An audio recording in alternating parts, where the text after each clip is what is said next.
नमस्कार दोस्तों। तो आज अपने बात करने वाले हैं संधि। संस्कृत में संधि के बारे में बात करने वाले हैं। संधि किसे कहते हैं, संधि के भेद और उसके उदाहरण, तीनों संधियाँ एक ही वीडियो में आपको देखने को मिलेगी। तो आप वीडियो को लास्ट तक देखते रहें। और जो भी चैनल पे नए बंदे विजिट कर रहे हैं तो वो एक बार चैनल को लाइक, शेयर और सब्सक्राइब करना ना भूलें। तो अपने शुरू करते हैं वीडियो को। संधि संधि कहते हैं दो वर्णों के मेल से जो विकार उत्पन्न होता है उसे संधि कहते हैं। जैसे पहला गण है और इस गण धन इस, तो हो गया गणेश। दो वर्ण मिले हैं और उनसे एक अलग शब्द बन गया, जैसे गण प्लस इस तो गणेश बन गया। और संधि मुख्य रूप से तीन भेद हैं। अच संधि जिसको अपने हिंदी में स्वर बोलते हैं, हल संधि उसको व्यंजन बोलते हैं, और विसर्ग संधि। बात करते हैं अपने स्वर संधि की। स्वर संधि किसे कहते हैं? स्वर संधि का मेल स्वर से होने पर परिवर्तन स्वर में होता है तो स्वर संधि कहलाती है। जैसे देव प्लस आल्य तो देवाल्य, इनमें दोनों स्वर है। इस इधर ए है और इधर आ है तो इनका आ हो गया। तो स्वर संधि के भी भेद है, जैसे दीर्घ संधि, गुण संधि, वर्धि संधि, यण संधि, आदि संधि। तो इनमें बात करते हैं हमने दीर्घ संधि की। दीर्घ संधि जब ए, आ, ई, उ, री तथा लिरी के बाद कोई समान स्वर आता है तो दोनों मिलकर दीर्घ हो जाते हैं। जैसे राम प्लस अवतार तो राम अवतार। ठीक है, अब बात करते हैं आगे। इन्हें चार प्रकार से समझ सकते हैं। ए आ प्लस ए आ तो क्या होगा? आ। ई प्लस ई तो क्या होगा? बड़ी। छोटा ऊ बड़ा ऊ प्लस छोटा ऊ बड़ा ऊ तो बड़ा ऊ। री प्लस री और री तो इनका भी री हो जाता है, बड़ा हो जाता है, दीर्घ हो जाता है। जैसे पुस्तक प्लस आल्य तो क्या हो गया? पुस्तकालय। विद्या प्लस अर्थी तो विद्यार्थी। रवि प्लस इंदर तो रविंदर। इधर क्या है? ई की मात्रा छोटी है और इधर भी ई छोटा है। छोटी और छोटी क्या होता है? बड़ी हो जाता है, तो रविंद्र के बड़ी की मात्रा लग गई। नदी प्लस इस तो नदीस। भानु प्लस उदय तो भानुद्य। वधु प्लस उ है तो वधु है। होत्री प्लस ऋकार होत्रकार। पितृ प्लस ऋणम तो पितृणम। आगे बात करते हैं अपने गुण संधि की। गुण संधि जब ए आ के बाद ई उ या उ, री या री तथा लिरी है तो उनके स्थान पर ए, ओ, अर और अल हो जाता है। ए, ओ, अर, अल। ए का ए, उ, ए प्लस उ होगा तो ओ हो जाएगा। ए प्लस री होगा तो अर हो जाएगा। ए प्लस लिरी होगा तो अल हो जाएगा। जैसे उ प्लस इंदर तो क्या हो गया? उपेंद्र। ए और ई ए हो जाता है। महा प्लस इंद्र महेंद्र। महा प्लस उत्सव महोत्सव। महा प्लस ऋषि महर्षि। तव प्लस लकार तवलकार। इसी प्रकार अपने बात करते हैं आगे वर्धि संधि की। वर्धि संधि का सूत्र होता है वर्धि रचि। जब ए आ के बाद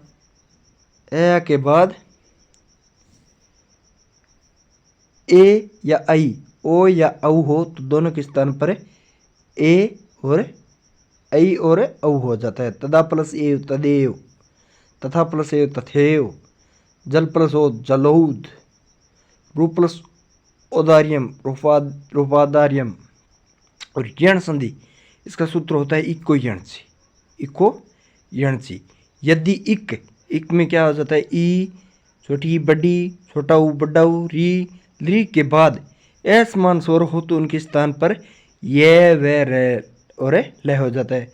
ई और ई हो तो यह होगा, ऊ और ऊ हो तो वह होगा, री का र होगा, लिरी का ल होगा।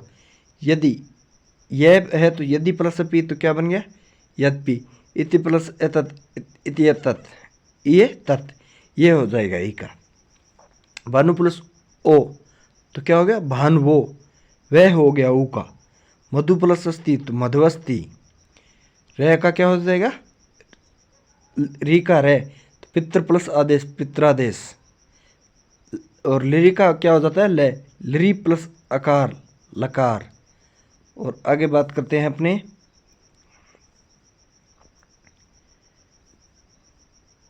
अयादि की।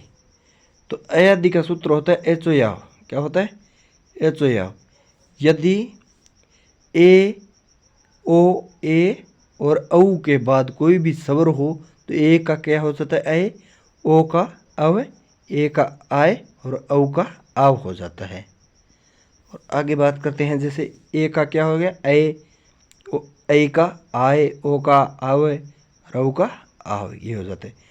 जैसे ए का क्या है ने प्लस अनम नयनम, चे प्लस अनम चैनम, ए का क्या हो जाता है ए हो रहा है चैनम। हरि प्लस ए तो क्या हो गया हरिये, ए का हो जाएगा ये ए तो हरिये। इसी प्रकार ए का क्या होता है और ओ का क्या होता है ओ का औ होता है। तो जैसे पो प्लस अनम तो क्या हो जाएगा पवनम, भो प्लस अनम तो भवनम, ओ का औ हो जाता है। गो प्लस ई तो गवी, विष्णु प्लस ए तो विष्णवे। इसी प्रकार ऐ का आय, जैसे रई प्लस ए तो राय, गो प्लस अक तो गायक, नई प्लस अक तो नायक। इसी प्रकार औ का हो जाता है आव, तो पौ प्लस अन पवन, नौ प्लस ए तो नावे, रो प्लस अन तो रावण। इसी प्रकार आगे बात करते हैं अपने व्यंजन संधि की, जिसको संस्कृत में बोलते हैं हल संधि। किसी व्यंजन वर्ण के बाद कोई स्वर या व्यंजन वर्ण हो तो वहाँ व्यंजन संधि होती है। व्यंजन वर्ण के बाद कोई स्वर या व्यंजन होता है वहाँ व्यंजन संधि होती है। जैसे वाक प्लस ईस तो वागीस, यहाँ स्वर है दोनों ही, एक व्यंजन है एक स्वर है। और दूसरा बात करते हैं सत प्लस चित तो सचित, इसमें दोनों ही क्या है व्यंजन है। और इसमें बात करते हैं अनुस्वार संधि की। व्यंजन में अनुस्वार संधि यदि शब्द के अंत में मैं आए, क्या आए मैं, और उसके बाद कोई भी व्यंजन आए तो मैं का अनुस्वार हो जाता है और अनुस्वार का ये चिन्ह होता है। तो ग्रामम प्लस याति तो ग्राम याति, मैं के क्या हो जाएगा अनुस्वार लग जाएगा। हरिम प्लस वंदे तो हरिम वंदे, पत्रम प्लस लिख तो पत्र लिख। आगे बात करते हैं जस्तव संधि। जस्तव संधि वर्गों ये प्रथम अक्षरों का तृतीय वर्ण हो जाता है। वर्ग के प्रथम अक्षर होते हैं इनका तृतीय अक्षर हो जाता है। जैसे कै चे टे ते और पै, ये वर्ग है और इनका तीसरा अक्षर हो जाएगा। जैसे पृथक प्लस उच्यते तो पर्थ गुच्यते, पर्थ गुच्यते, पर्थ ख तो उसकी जगह ग लग गया और ऊ है तो ऊ हो गया गु हो गया। अच प्लस अंत तो अजंत, च का क्या हो गया जय हो गया। सट प्लस आनंद तो स का क्या हो जाए ट का क्या हो जाएगा डे सडानन। तद सत प्लस आचार तो क्या हो जाएगा सदाचार, तय का क्या हो गया दय सदाचार। इसी प्रकार पै का क्या हो जाएगा बै, सुप प्लस अंत तो क्या हो गया सुबंत। और आगे अपने बात करते हैं प्रथम वर्ण का पंचम वर्ण में परिवर्तन होता है। तो यदि वर्ग के पहले वर्ण के बाद किसी भी वर्ग का पांचवा वर्ण हो तो प्रथम वर्ण का भी उसी वर्ग का पांचवा वर्ण हो जाता है। सट प्लस नवती तो षण्णवती, पद प्लस नंगा तो पनंगा। इसी प्रकार जगत प्लस नाथ जगन्नाथ, सत प्लस नाम सनाम, वाक प्लस ए तो वाम्य वर्ड में, पांचवा अक्षर हो जाता है। इसी प्रकार आगे बात करते हैं सटुतव संधि। जब से अथवा तय वर्ग के बाद से तथा टे वर्ग आए तो से का स्लेटी वाला से उसका षटकोण वाला से तथा तय वर्ग का टे वर्ग हो जाता है। रामस टिकते तो रामस टिकते। तीसरे से का दूसरा से हो जाता है। से का तय वर्ग से अथवा तय वर्ग आता है तो उसका से हो जाता है, टे वर्ग आता है तो से का से हो जाता है। तत् प्लस टिका तो तटिका, और कृष प्लस न तो कृष्ण। इसी प्रकार आगे बात करते हैं सचुत संधि की। सचुत संधि यदि सवर्ण अथवा तय वर्ग के बाद, किस सवर्ग वर्ण तय वर्ग के किसी वर्ण के पश्चात स या च वर्ग का कोई वर्ण है तो स के स्थान पर पहला स और तय वर्ग के स्थान पर च वर्ग का व्यंजन वर्ण हो जाता है। क्या है? स के स्थान पर पहला स और तय वर्ग के स्थान पर च वर्ग। जैसे उत प्लस चारणम, उच्चारणम उदाहरण से आपको समझ आएगा, इससे समझ में नहीं आएगा उदाहरण देख लो आप, इनसे समझ में आएगा। देश प्लस शेते तो देवस शेते। उद प्लस जवल तो क्या हो गया? उज्ज्वल। देखो तय वर्ग का क्या हो जाता है? च वर्ग, और ये तय वर्ग का है दे तो इस च वर्ग में जय आ गया। सत प्लस जन तो क्या हो गया? सजन। इसी प्रकार अपने बात करते हैं खरीच संधि या चरतो। खरीच, खरीच बोलते हैं, इसका सूत्र है खरीच। चरतो संधि में चत्रव, चत्रव संधि में वर्ग के प्रथम द्वितीय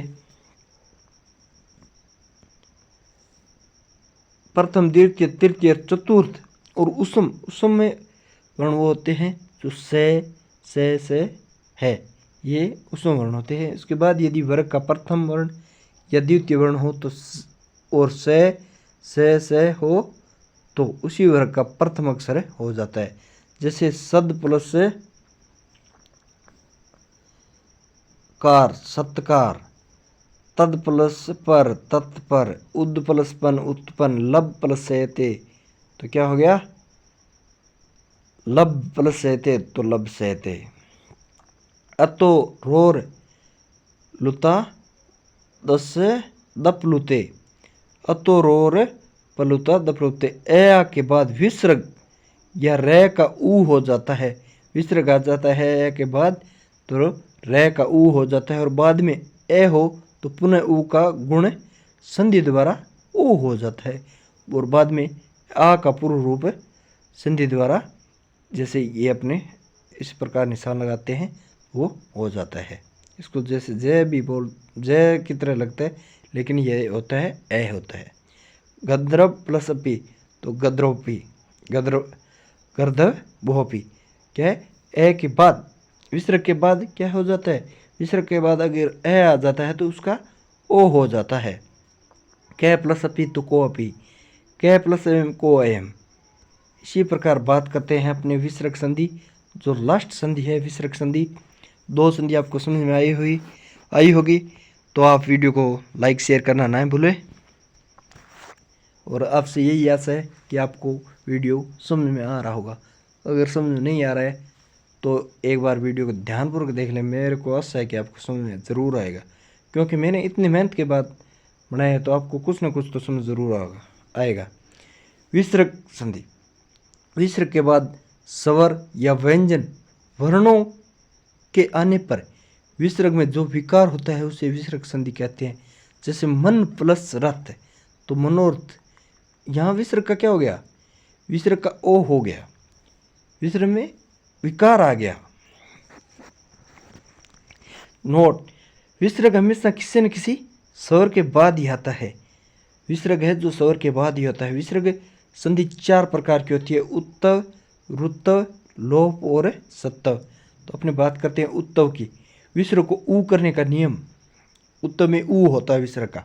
यदि विसर्ग के पहले ए हो या उसके बाद आ हो, अथवा किसी भी वर्ग का तीसरा चौथा पांचवा अक्षर या ये रे ले वे हो तो विसर्ग का ऊ हो जाता है, तथा प्रथम अक्षर प्रथम ए और ऊ मिलकर ओ हो जाते हैं। जैसे प्रथम प्लस अध्याय तो प्रथमो अध्याय।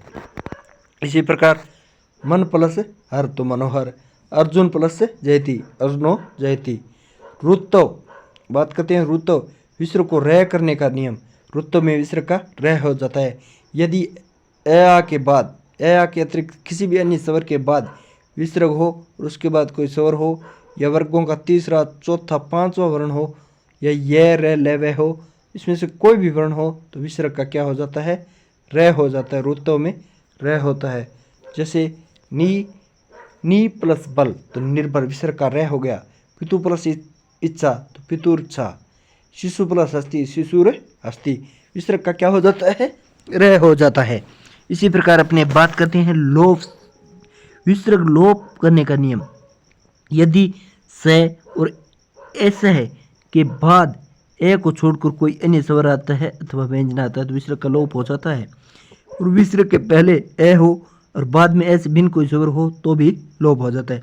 विसर्ग के पहले आ हो, उसके बाद कोई भी स्वर हो, वर्गों का तीसरा चौथा पांचवा अक्षर हो या ये रेलवे हो तो इसमें कोई अन्य स्वर वर्ण हो तो विसर्ग का क्या हो जाता है, लोप हो जाता है। जैसे से प्लस अति तो से अति, अतः प्लस ए तो अतएव, विसर्ग का क्या हो जाता है, लोप हो गया। अर्जुन प्लस उवाच, अर्जुन उवाच, ये क्या बोल रहे हैं, अगर पहले ए हो और बाद में ए से भिन्न हो, यहाँ पर क्या है ए है और उसके बाद क्या है भिन्न है तो विसर्ग का लोप हो रहा है। इसी प्रकार अर्जुन में भी देखो न में ए आता है उसके बाद उ आ रहा है तो क्या है, ये भी भिन्न है। देवा प्लस ई है तो देवा ई है। और उसके बाद आती है अपनी सत्तव, सत्तव विसर्ग का से और से करने का नियम, तीनों से करने का नियम होता है सत्तव में। विसर्ग के बाद छ हो तो विसर्ग का प्रथम से हो जाता है, यदि टेट है हो तो विसर्ग का द्वितीय से हो जाता है, और यदि क ते थे हो तो विसर्ग का तीसरा से हो जाता है। अपने इसी प्रकार पढ़ते हैं पहला दूसरा तीसरा, या बोलते हैं शंकर वाला षटकोण या स्लेट बोलते हैं हमने। क प्लस चोर तो कस चोर, विसर्ग का क्या हो गया, से हो गया। अगर क आएगा तो पहला से होगा, छः वाले लाइन में पहला से होगा। नम प्लस तू भी है, यहाँ पर गलती से हो गए हैं ये, यहाँ नहीं होगा, एक क है वो इस लाइन में होगा। च यहाँ पर क और छ के बाद विसर्ग हो तो वहाँ से होगा। और नम प्लस तू भी है तो नमस्तु भी है, और इसमें से क्या है, तीसरा है, विसर्ग का तीसरा से। राम प्लस टिकते तो रमस टिकते। धन्यवाद। वीडियो अच्छा लगा हो तो लाइक शेयर और सब्सक्राइब करना न भूलें। धन्यवाद। और आगे भी इसी प्रकार मैं वीडियो डालता रहूँगा। आपसे आशा है कि आपको वीडियो अच्छा लगा हो। धन्यवाद। Thank you.